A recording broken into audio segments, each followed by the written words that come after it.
Good morning. Ayan guys, kain tayo. Mag-aalmusal tayo. So, meron akong 2 egg. Tsaka kamote. Tapos kape. Sapat na yan. Ayan guys. Purple yam. Purple na kamote. Ang sarap. Tapos egg. Tama na sa buong maghapon na energy. Pagkatabaw. Tapos kape. Sino relate yan? Sino kumakain nyo? Tapos kape.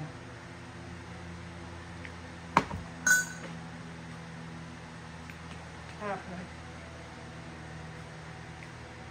Lalo na pong kamote. Ang tamis. It's like Hawaiian yum. Sarap nila. Very purple. Sabi nila maganda daw sa tiyan. Tsaka i-revive niya yung stem cells natin. Ang purple lang. Kasi yung purple daw niya kulay. Na maganda. Ayan guys, that's it for today. Have a good day to all.